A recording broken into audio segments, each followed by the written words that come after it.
Welcome to another episode of Fit Pet Boston Talks. If you are new to this podcast, typically I interview local Boston, Massachusetts area dog handling professionals, and we sit down and chit-chat about our lives, our dogs, and our careers. And I use this as a platform to connect trainers with one another and also to connect clients with their trainers so that they have an opportunity to learn a little bit more about the professionals that are in the area and just kind of get to know who they are working with. So since we are all in quarantine during this time, Lori and I have kind of taken the podcast in another direction where we answer questions from our clients, Instagram followers, friends that are dog related, and we try to tackle as many as we can, and sometimes we go off on tangents as well. So today we have a couple of really good questions that we're going to try to answer in detail. But first, I want to say that I'm test driving these new headphones. Oh my God. And they seem to be working really well. The ear paddles? Yes. So last night, Lori, I forgot what you said. I don't talk to you when you have those on. Yeah, because I can't hear anything.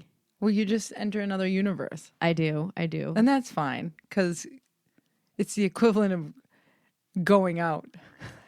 Where's Leah? She went out. She has her paddles on. She has her ear paddles on. Ear paddles on. Yeah, that's how we cope. Keep it real.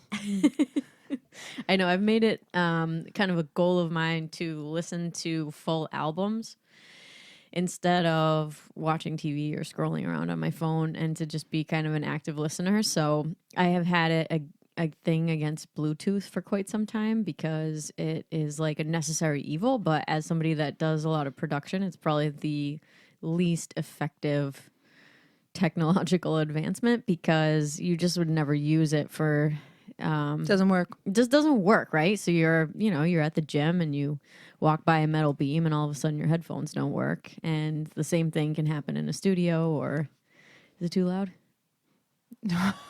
No. Is it uncomfortable? My Your earrings are bothering you?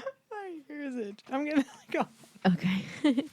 Anyway, I hate Bluetooth. It's a thing that I don't like, but it's like a necessary thing. Why would you like Bluetooth? It never works. So anyway, I found a pair of headphones from one of my favorite companies called AKG, and they make a Bluetooth. Are you plugging? Yeah, kind of. Plugging a product? No, yeah, but it's like, do you know how when you're cooking and you always go to the same utensils all the time, even though you might have a few options? These are your ear paddles. Yeah, ear paddles of choice. Seriously, when you put those on, I'm like, oh, Leah left. Mama Rose, like, where's Leah? She's gone. She went to another dimension. But so the ones that I just bought, they're AKG headphones, but they're cool because they're Bluetooth, but they can be wired. And not only that, they sent all of the attachments that I am most familiar with using. So not only do I have a sweet pair of headphones that don't terribly distort the sound of the music and for listening just while I'm walking around, I also have something that I can use for production. So I'm pretty psyched about it.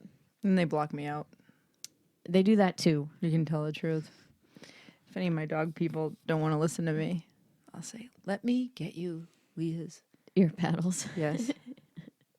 And a catchy album. AKG. Yes.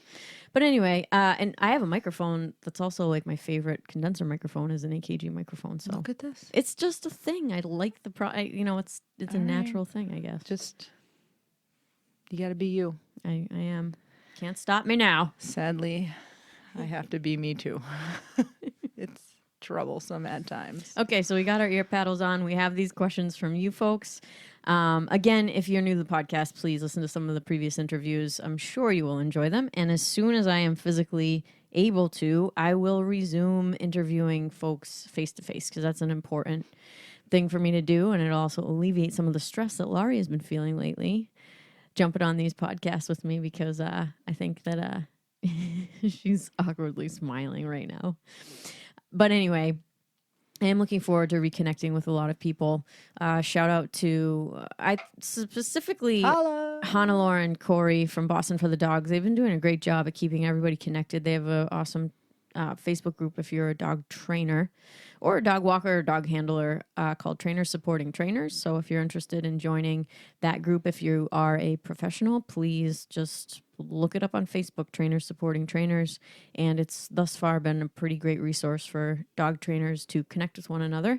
And it's also been cool in quarantine. They've been doing Zoom calls and just in general, I think, being super supportive because everybody is dealing with this differently. We just having a conversation in the car on our way home from class today. And I think a lot of the stress is just coming from uncertainty. Not knowing when it's going to end. It's just a lot. Not knowing when it's going to end. You feel like you keep changing your schedule. You're losing ambition to do things. You feel like this is the time you should be doing something. Your brain is melting. Yeah, and we've done a great job at adapting. So that's one thing that I definitely did want to address today. If you're listening and you're a handling professional, is, it's going to take some. Things are going to change. They're not going to be the same as when we go back. And I think that a lot more people are going to be working from home, which is going to change the dynamic of the business for dog walkers. But at the same time, there's going to be more dogs. We're getting a lot of calls from folks acquiring puppies or rescuing dogs because they're home and they are looking at it as an opportunity to add to their family. So, and they have time now. Yes. So don't be distraught. I remember like when the pandemic first hit, we were all very busy, all doing really well. Yeah. COVID came around, everything dropped. Everything business-wise dropped. And then I think we talked to a lot of trainers, and then it's about a week ago or 2 weeks ago, the calls started rolling in with people who had adopted dogs. And I mean, it's back. It's busy again. And the one very positive part of this is everybody's home now. So it's not difficult to make a class, and none of the kids are in sports. So it's easy for me to make a dog class with parents because everybody can show up and they're not going to a sports event every hour on the hour. Yeah, I had... That's been one good thing. I mean, people are just free. Oh, definitely. I had one customer just sign up for, the next 4 Sundays at this time because they're not doing anything. Yeah. So it has been nice to do scheduling and to do more focused type of training with individual dogs and with people as well. And we've been doing all of our training outside. So it's all weather dependent. And once again, it's super easy to Wear reschedule masks. Because I'll give you a bucket of bleach to wash yourself in if you want. But it's easy to reschedule because if you don't make it one day because of the weather, you can more than likely make it the next day. I'm finding people are just flexible because they have zero plans. Except for Saturday. 'Cause Saturday, it's going to snow. Yeah, so we're rescheduling because of the snow on May 11th. Is it going to be May 10th, I think? Saturday? 7, 8, 9. Ugh.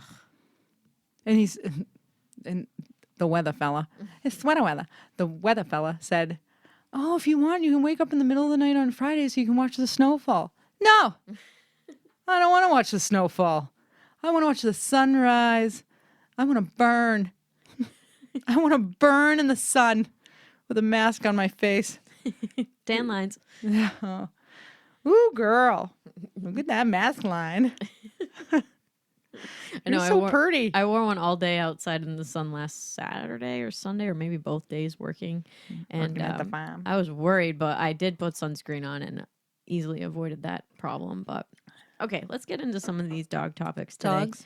Yeah. Well, first of all, when we were walking today at the pond, somebody stopped and asked us. An old couple. Yeah, an older couple stopped and asked us a very interesting question that I had not previously thought about, which Holding was... hands. Mommy too? Yeah. Tell me. They said. He said. Tell me, do you find that the dogs, they get scared of the people with masks? To which I replied, nope. No, they don't. No. And I have no idea why. I said, sir, people are weird with or without the masks. And he said, well, I guess you're right. Yeah, they had a good laugh at that one. And then he held hands with his wife. Well, hopefully his wife. Or gal pal, no one knows. Can you say that? It's probably... Yeah, of course. Somebody would be like, it's a very inappropriate term. Anyway, they walked off holding hands. Yeah, but I thought that was a really interesting question because, even today as we were in class, so we did a class up at Auntie Dog in Tewksbury. We do rally obedience up there. And when it was the first time I've ever worked with Ruben with a mask on, and I was a little bit, we engage so much with them when they're healing. I was a little bit, I mean, he wasn't doing it down right away when that was on one of the cards. And so I like pulled the mask down over my face, like over my Did you? mouth. I didn't see you do that. As if like that would, if he could read my lips, he'll be more that's funny. apt to. Look at mommy's face. Look at her face. Mommy's right here. Look at her smile. She loves you. I didn't see you do that. Like a kid sitting for Santa. In 2020, the mom has to like pull the mask down and be like, "Smile for Santa." He's like, I don't want to lay down. I don't want to lay down. It's They can cold. tell by your eyes, Joey. They can see it in your eyes. You want if to you're not smile. smiling. You want smiles. Smile when you wear a mask. It's okay because you see the eyes smiling. Get the crow's feet.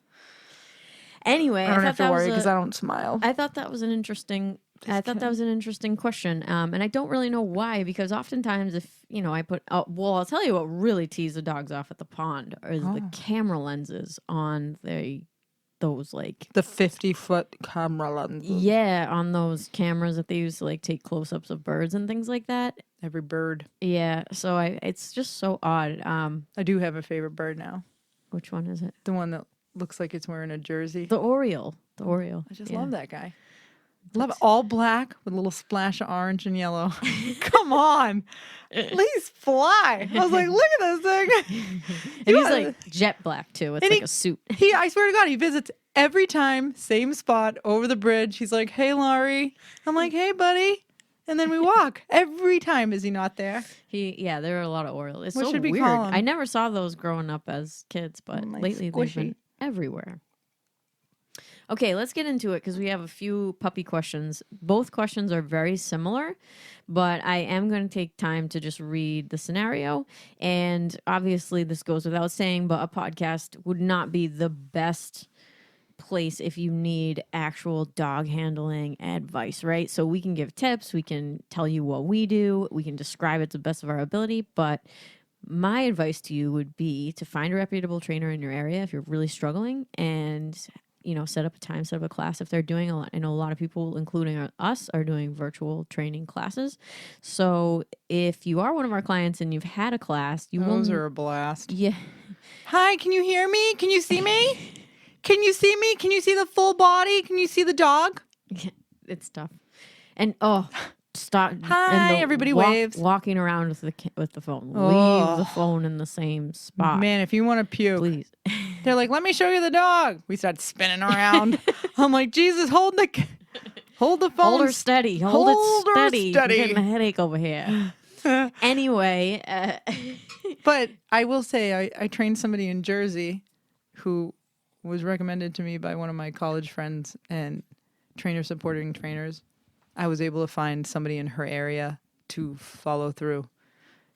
Which is awesome. Yeah, I was psyched. Yeah. It's actually a nice resource. I'm not much of a networker.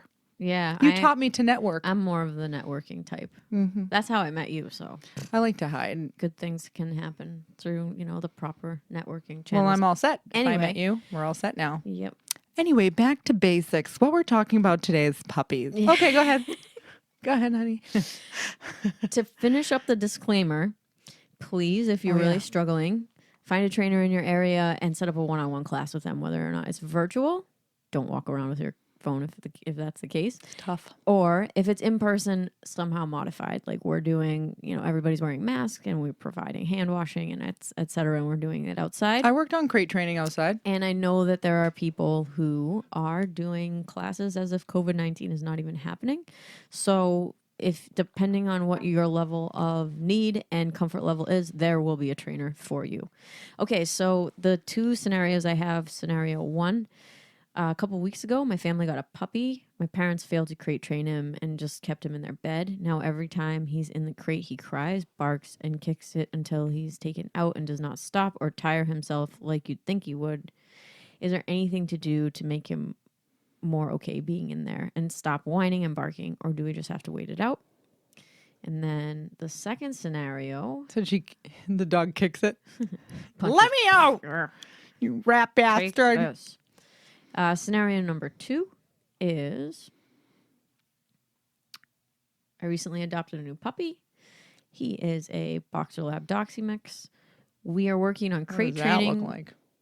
I don't know. I didn't ask her to send me a picture. Well, I mean, a Boxer Lab Dachshund. Cute. It's a Wiener Schnitzel. Yes. We're working on crate training, but failing. It's hard because right now we are home 24/7. So I know he's getting used to us being around all the time. But when we go back to work, he will definitely need to be crated. I've read some things online about it, such as practicing little by little, leaving him in there even for 10 seconds. But the second he goes in, he cries. This worries me for when we go back to normal. Do you have any tips? I also cry thinking about it going back to normal. Stick to the questions. All We have right. material here to get through. Well, what would you do? I know what I would do. What Yeah. would you do? Yeah, I mean, this is just puppy training 1-on-1. I'm guessing if both of the scenarios, they're true puppies, so they're under 16 weeks of age. I think that if you implement a few protocols and add a little bit of structure to your crate training, you'll probably see some pretty good results. Again, I don't know the exact age of the puppies, so I would say that if they were 16 weeks or less, it would be, with a little bit of consistency, you could go a long way. If they're an older puppy, dog, I should say, it may be a little bit more difficult. Yeah, but you can just talk about crate training. Well, I also got an email from one of my former customers. Dog did really well. Parents did really well. The dog did everything they wanted. She called me up. Emailed me. She said, the dog's not sleeping through the night. This is the same deal, guys, for all these questions this is a nice general answer. So the dog kept crying. So after an hour of screaming, she would go down, talk to him, let him out, go back upstairs. She said the dog would scream for 2 hours. A couple nights. I mean, this has been going on. She'll go downstairs, talk to him, let him out, and then she gave up. Took him out of the crate because he was crying and brought him into the guest room in the bed. So you can see how that positively reinforced the dog. So he was like, if I scream long enough, she's going to come and get me. Because dogs just do what works. So when they're crying, they're not, we're thinking, oh my God, go to sleep, you're killing my soul. And they just think, I should cry for about an hour. And then they usually let me out or talk to me or do something. They're either talking to them, letting them out, or they give up and bring them into the bedroom or bring them into the sofa, or the human lays next to the dog crate. So they get what they want. You have to make sure that you crate the dog periodically throughout the day for short periods of time, even if you're home. If it's very troublesome, move the crate to a different room. I don't care if I actually prefer, if everyone keeps staying in the same room over and over again, I actually prefer the dog stays in the other bedroom or the other room, because it keeps the kids from reaching it. If you have kids, keeps the kids from reaching in and disturbing the dog inside the crate, because dogs need rest. We want to cut off some stimulation. You can also put a blanket in front of the crate. You can play some music. Whatever you do, don't walk over. Reassure the dog. Start talking to him. Reach inside. Make sure you let the dog go to the bathroom before he enters the crate and that he's been properly exercised. Just don't take him out when he's crying. Make a game out of the crate. So I'll have the crate door open. I'll throw some great treats in there. Dog walks in, gets the treat. I don't close the door. I let the dog walk back out again. I repeat that a few times. Then I'll throw the treat in. Dog walks in. I'll close the crate door. And every day, as the time goes on, I'll keep the door closed for just a little bit longer. There's just short little stints of like, hey, you walk in here, you get some food. Oh, the door closed. Guess what? 2 seconds later, door opens. Oh my God, I get to go out again? Okay, you're not going to keep me trapped in here? Don't crate the dog only when you leave the house or only at night. I mean, then it's just such an association. You go in the crate, we leave. You go in the crate, we leave. So keep it in a separate room. You can cover it with a blanket. Don't give in to the crying. make sure that you have the dog go to the bathroom before he goes into the crate, so you're not worried that his screaming is bathroom related. I think that's unless your dog is in true danger of harming themselves, like it's a different story if your dog starts to bite the cage, cling onto it, pull on it. Those are things you have to worry about. You might have to buy a stronger crate. If the dog kicks out the bottom pan, please make sure that you latch that bottom tray on the wire crate. Some people don't, and the dog kicks it out. What's the other thing? This lady, one time I went to her house, and I noticed on the top of the crate she had Shih Tzus, and she had two, each had their own crate, and she had huge books on top of the crates. And she looks at me when I walk in, she goes, "You're not going to believe this. Do you see the books I have on top of the dog's crate?" And I said, "Yes." She said, "This little one, what did the lady say to me? She's escaping through the top of it. Yeah, she's like, believe it or not, she just goes right through the top." And I was like, "Oh," and then I look at the crate and I go, "Well, it's upside down." Oh my God. He's an engineer and I'm a teacher. And we couldn't figure out how to put this crate together. So then we fixed that. So make sure the crate is properly locked, fixed, and the right side. Make sure the crate is big enough for the dog to stand up and turn around in. If your dog starts to get nervous and has the ability to jump up because the crate's so large, I recommend downsizing until the dog becomes calmer in the crate, because you'll end up getting a dog that can actually pace the kennel and then jump up, and it kind of amps them up a little bit more. Right. So right size crate, periodic crating throughout the day. Even if you're home, please let the dog nap in the crate. You're just going to save yourself a slew of problems, like hearing a dog scream for 2 hours in the middle of the night. And this was a dog who for 6 months, everything was in order until the pandemic hit. And then everyone's hugging and squishing the dog because we need a little happy. So we're hugging. You can hug and be with the dog. You just really have to keep structure going.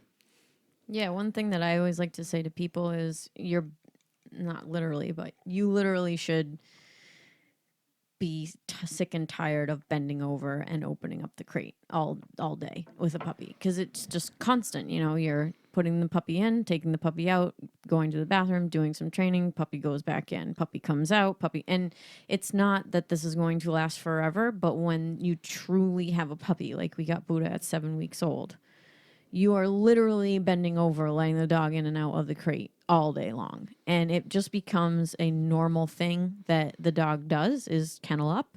And it's not a scary place. It's not a punishing place. It's just part of the day. It's just part of their day. And one other thing that I could say as well is both of the folks who asked those questions were on the same fitness team as them. So, we're used to walking a lot because we are required to walk. And another cool thing about talking to folks that are on the team is that I know when we say things like structure, protocol, this is like how they're living their life anyway.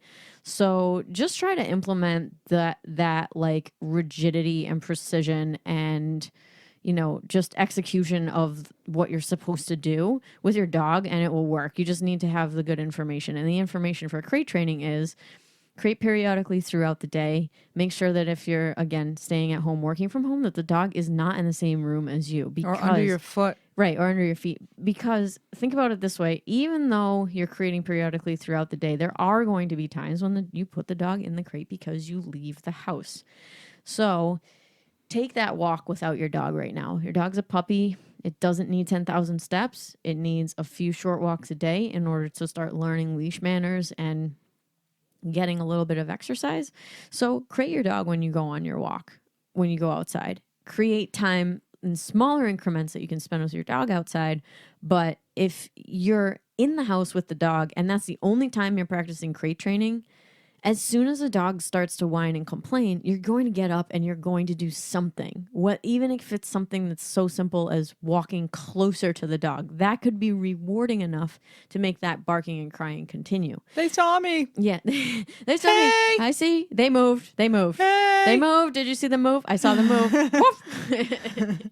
So it is more difficult because we are home more frequently. But if we put this time in now, once we hopefully go back to a semi-normal life, we'll have a nice stable dog in the crate. Now, if it's a true puppy, I feel as though if you have a crate that is in working order, so you didn't get a used rust bucket of a crate that doesn't have all the tabs that are working, the latches don't all work, the crate bottom slides out, etc., the puppy shouldn't be like, I shouldn't say shouldn't, but shouldn't be self-mutilating inside the crate at like a truly young age. But you know what I mean when like you put the dog in there and they're losing their mind. Yeah. Okay, that's a thing. That's a real thing. If you have a puppy, the chances of that happening are very, very low. However, if the latch on your bottom of your crate, if you don't latch it all the way and they punch it and it moves, guess what they're going to do? They're going to keep doing it. So if you got a crate secondhand or you didn't have it set up correctly or whatever, just make sure that you kind of go through and be like, are there any weaknesses here where if the dog like presses against it, it gives way, to give that little, hope that there might be a escape here, and button all that up. We love to use zip ties if you have a crate that isn't working. Just so you know, they say not to use zip ties because the dog can chew through them. I'm talking about a dog that is not, again, self-mutilating in the crate, trying to tie up loose ends, or you can just use a leash, the end of a leash, or a the clip at the end of the leash, or those are nice, one of those rock climbing clips. I would choose those. You have a lot of options to make sure that your crate's in good working condition. And then the last thing I'll say about it is don't feel bad putting your dog in the crate. Right? So if we put our dog in the crate and we go, it's okay, you'd only have to be in here for a few minutes. Can you go in the crate? Can you go in the crate? Oh, look. And then you close it and then he doesn't like it. Look, he's so sad. Try to avoid those types of emotional responses. Pretend to the crate. It's your human kid. Yeah. From what I hear, parents love to lock them up. So you just have to throw that on the dog. It's just that the dog is cuter. So just pretend that it's your kid that you don't particularly like at this time. It's nap time and they're not wanting to go down for a nap. Say, listen, go take a nap. People are like, how much time? And I'm like, I don't know, 20 minutes of every hour. But the way it goes is, your day, okay, dog's screaming in the morning. He has to go to the bathroom. Boom, take him out. Have him go to the bathroom. Take him, maybe you need to lock him back up again and pull your life together. Have your coffee. Throw him in the crate. Maybe throw a few kibble in there. Get him to be quiet. Take him out again. See if he needs to go. Do a little bit of training. Do a little bit of playing. Don't leave the puppy out so they can eat all the kids as they walk down the stairs to lovingly wrestle and squeeze the hell out of your new puppy, puppy will chew them. Like they start walking down the stairs and the puppy's like, oh, we did training time and I went to the bathroom. Now it's my slotted time to kill the children. Just train the puppy, toss them in the crate, let the kids come down, get some semblance of order, take the puppy out again later, boom, you're working with him. Every time you take the puppy out, you're working with him. Think of how many times you take that puppy out and he's just walking around the damn house. He's chewing the furniture. He's chewing the kitchen cabinet. Your kid said he was watching the dog and he wasn't because the dog walked into the other room and peed on the floor. Nobody cleaned it up. And now you're trying to teach the kids their homework, and then you have a Zoom call that you have to wave to everybody on the Zoom call, and then you step in urine on the way to the computer. It's a shit show, guys. Just keep the dog in the crate. Keep a schedule. Type A people do really well, just like Leah said, follow the rules. And it's not going to be like this forever. And these little bouts of separation anxiety in the two examples that I read, that's just pushing. It's just, I don't want to be in here. Wah, let me out. And most of the times those are the cases. Yeah. That it's the dog just seeing what it can get. Right. How long it has to cry. But if you keep jackpotting this crying, if you're variably reinforcing this crying by letting the dog out, he's going to say it's going to work. Yep. Yeah, because dogs are super, super opportunistic. And again, just make sure that you're focusing on the quality of time you're spending with the dog when they're outside of the crate. And also know, words of hope, this is not going to last forever. If you put that hard work in right now of making a schedule, sticking to the schedule, making sure that the people around you are being supportive of you, especially for people that are on the team, right? The girls that ask these questions, you know the value of having people around you that are supporting your lifestyle choices. And having a dog is a lifestyle choice. And if you have people that are helping you raise the dog and they're not on the same boat as you, it's like living with somebody who's constantly like, why are you so skinny? Why do you go to the gym so much? Why are you drinking protein shakes? Why do you go to bed at 9 o'clock? Okay, so you have to have... I didn't do that with my dog, and he's fine. Yes, so okay, yeah. Karen. So you have to have people around you that are going to follow the rules like you. And, you know, they're not going to be as invested. And it could even be your spouse. And that always Get happens. rid of them. Just Lori, come on. That always happens in a dog relationship where, you know, the dog comes into the family and then one person really bonds with the dog. And it's not that everybody else is left out in the cold or anything. It's just that that's like the natural thing that happens when you get a dog. The person that works with the dog most gets the best bond. And bonds. And so everybody else, maybe they're not going to be on the same level as you, but you can say, hey, listen, this is the bare minimum of things I need you to help me with this dog. And get everybody on the same page, and you will have success. Because as we've said before in a podcast, I know, we crate the dogs at night, every night until they're 1. They're not left loose in the house without us home until they're 2. And for our dogs, we waited longer because they're a bunch of immature male knuckleheads. So we were worried that there would be, you know, something that would happen and whatever. So we waited even longer for them to I be hate left, mistakes. to be left loose in the house. So, and we're psychos and can observe them even if we're not here. So that would be my advice for puppy training, crate training. If you have anything more specific that you'd like to ask or add, please just reach out to us. If you found this podcast, you know how to reach me. So, and also with any training, when you think that you have it, you don't. So this specific customer was doing this for 7 months, and she's like, this is great. The dog had a tendency to be a little clingy. He's really soft in nature. I knew he loved the family, loved to be squeezed, and I knew it could go either way. So I kept stressing to her. The first thing I said when I met the dog, I walked into the house and I said, make sure you crate this dog. They had him in a pen. I hate pens for puppies. They piss on one side, they walk on the other, they learn to jump, they learn to bark, the kids reach their hand over, go to pet the dog on the head, and then the dog starts swinging his head around, going to nip him, just because it's like a normal puppy thing to do. I hate pens. So once I see that, I know they already feel bad about the crate.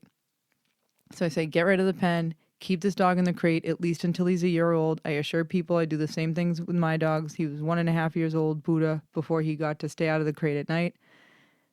And a little bit further than that when I let him in 1 room of the house. Then I let him in 3 rooms of the house, and then the whole house. Just don't be in a rush. You will never reach your goal point. It's amazing. You all hurry up to try to get to a specific point with your dog, and you delay progress by a year. I swear every time. Yeah, unless the dog's like removed from the situation and kind of gets a little bit of a reboot. But yeah, for the puppy people out there, put your time in now. It is going to be well worth it once you reach, you go over that hump, and then you have a great dog that doesn't have separation anxiety issues, can be created. Stand on his own 4 paws. Yeah, if they ever get a surgery or anything like that, they're going to have to be created. So you have to make sure that if they get injured, God forbid, these are all good things to keep in mind when you're you're following through with the crate training, that it's going to pay off in the long run. So that other dog we were talking about did well. Which one? I had my pandemic puppy problems. We had one that put puncture wounds in the mom and the dad. Oh, that was so brutal. We went 14 days so far. No bites, using structure, using the crate, using training. So I was pretty excited about that. Yeah, because you get results. It was really nice. It's awesome. So far, so good, guys. So far, that puppy's doing pretty good. Yeah. So far, the other one's doing good, I too. actually don't think that you described that puppy last week, did you? I think did. That was on the... I did. Okay, cool. Yep. So it's doing well. Yeah, it's a great story. You just have to be careful what you foster in a dog. Like, nature and nurture. You know how everyone goes, this is how they raised. Well, that's true, but sometimes it's both. Right. Okay. That was awesome. We have another question from our good friend I didn't know we Leslie. had another one. Yeah, the one about the zoomies. Oh. Yeah, so it was hilarious because I actually saw Leslie today as I was walking another dog, and we chit-chatted a little bit, so she's going to hear this information twice. But she asked a couple of days ago what to do if your dog gets the zoomies, which are... Do you want to describe what the zoomies are? I feel like we know what they are because we're dog people. I think when your dog starts running around like the Tasmanian devil, recklessly, like the just Tasmanian, spinning around, boot scooting in circles, just insane. The spirit takes them. And so Leslie's dog is really cool. We helped her out with Ernie. He is a really energetic little terrier guy, and he's super, super awesome. And they've been doing a lot of activity together. So the first thing that I would say is, as far as exercise goes, a dog like Ernie in the situation that he's in with his owner, he's getting plenty of activity. So what happens with zoomies or any, kind of like a burst of energy kind of in the yard, two things typically happen.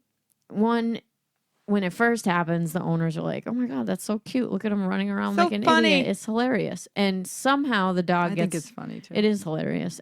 But the thing about it is, if you have a yard, and you have garden and edging and lawn, like your dog does that. Like Leslie was saying, like, do I have to give up gardening because I have a dog? And we can't have nice things. yeah. And, I would say, the first thing that happens is if your dog starts to do something like that, it's kind of like, haha, that's kind of, hilarious. And then the second issue is, there are people who their dog runs around in their yard, and that is primarily the only form of exercise that the dog gets. So I would say for Leslie's case, we talked about it today, just doing some basic obedience in the yard, even if it is first thing in the morning and you don't feel like it and you're groggy and you just want to let your dog out to go to the bathroom and be done with it.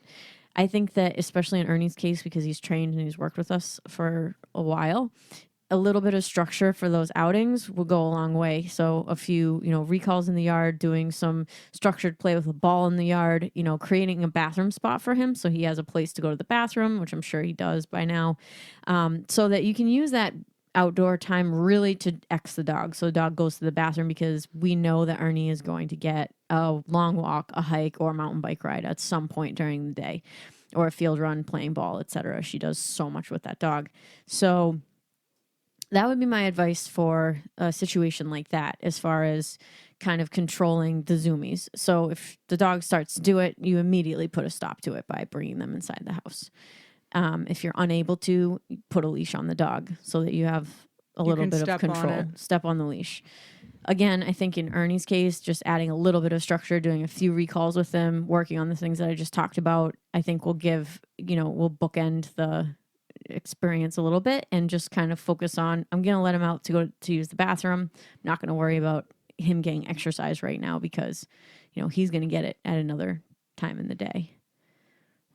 I didn't know if you had anything to add to that. Just if you do keep a leash on your dog and they have a tendency to run wild, if the leash is on the collar, you want to make sure you don't give them a neck alignment. So depending on the dog, I always say that if a dog is, with puppies, I play with them in the yard all the time, but if I have any fear that I'll hurt their neck by stepping on the leash, if they take off, I usually put a body harness on them. That's the only time I'll use a harness.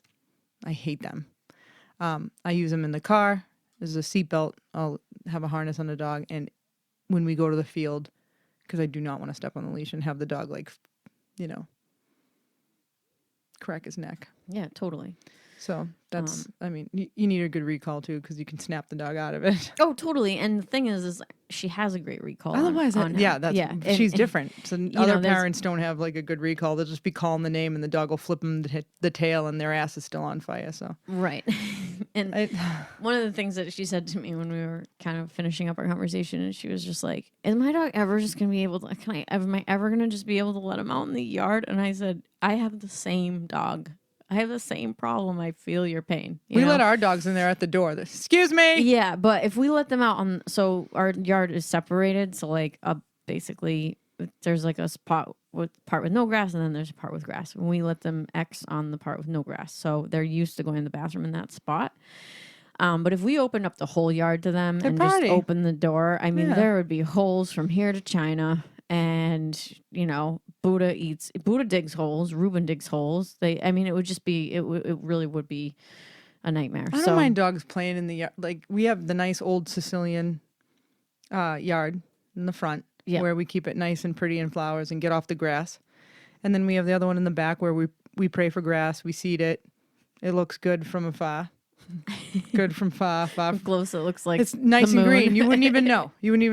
Beautiful, green, lovely. Yeah, I just want to save the grass. Like, I'll let them party. I just don't let them go crazy. And if you want to X off a certain part for a garden, or we have these tall planters where we keep the tulips, the daffodils, whatever. The dogs don't go there. But you have to monitor a dog in the beginning to respect your yard. And then as far as a garden, you could put up a very attractive chicken wire. That's the only way you're going to be able to keep them out. He would be able to give you a lot of good tips on how to fence off a garden. Kill small rodents. Oh, man. So you can have one yard, but if you have a dog yard and you want to leave your dog out there to make craters, that's what you're going to get. You got to monitor them. I say, like, leave toys out there. They get bad habits in the yard anyway. They start racing the fence, barking at people, digging holes, and barking at squirrels. And then you get all upset when you're walking the dog. He's chasing the squirrel. I'm like, he practices all day in the yard while you are in the house. and he's just entertaining himself. So he's been training all day for this squirrel moment. Right. And I should also mention, I think, because I grew up with dogs just hanging around the property. And they were very docile, very loyal, just not aggressive. We could... Newfies, right? Yeah, Newfies. But as soon as you put that dog on a leash, all bets were off. And I think that it's either you have a barn dog or you have a house pet. Our dogs weren't reactive to squirrels or whatever, but at the same time, they never came inside the house. Yeah, Rippa's dad never came inside the house. So it's like you can't really, in my experience anyway, it's very hard to bridge that over. So if you have a yard and it's a very romantic, reasonable idea to think, oh, I just want my dog to hang out in the yard with me without getting into trouble, without digging holes. I should be able to let them out. And for some dogs, they're just not capable of that as far as keeping, the yard the way that you want it to be. Yes, you have to supervise them when they're in the yard. It's just... I think a dog unattended is the issue. I think that if you're in the yard, there's probably going to be less of a problem because you're going to be there to redirect the dog. Right. But you might not get the dog who's just going to be a potato out in the lawn doing nothing all day. Right. And what I'm saying is that was my experience growing up. Our dogs were just potatoes out in the yard all day sitting under a tree because they were so hot, that they just... Even in the wintertime, they were hot. But they, again, never came inside the house, weren't trained one iota. I mean, the way that my grandfather trained them was puppies was he put an apple crate out and he put newspapers in the bottom so they pee and poop on it. And then when they could jump out of the thing, if they didn't run away, we kept it. Oh my God. This one made it out of the apple crate. Yeah, it made it out and it stuck around and it run away. That's how we should train classes. Yeah. When we go in, all you need is an apple crate. Yeah, big and then one. You throw it in. It's more than a crate. It was a bin. It was like a big bin. Okay. Yeah, big bin. So that's good. So we'll just bring a bin to every class and we'll say, listen, this is the dog's home. This is it. Once it can jump ship, if it sticks around, you did a good job. You keep it. Yeah. This is the new way. This is post-pandemic. Yeah, that's horrible advice. Don't ever do that, please. No. Put them in a box. Joking around, 100%. Mm-hmm. Anyway, it's been a real blast. Another quarantined podcast here with Lori Lodato and Leah Lodato. I cannot wait to get back to normal interviewing other great Look at dog how you handling want to get rid of me. Professionals. I don't, because you're the You're best so- dog so trainer excited. around. That's So a I have lie. a Don't say resource that I that. can just Josie, that's not true. yeah, it is, But Lori. you Yeah, it is. Stop shushing me. You're awesome. okay. I feel uncomfortable. All right. Anyway, I can't wait to get it back to you. Thank you so much for listening to this podcast.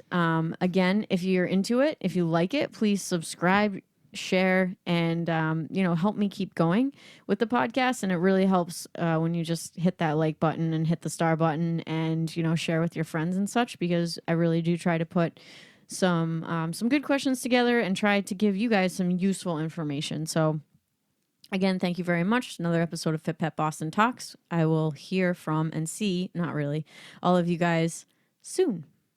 Bye-bye.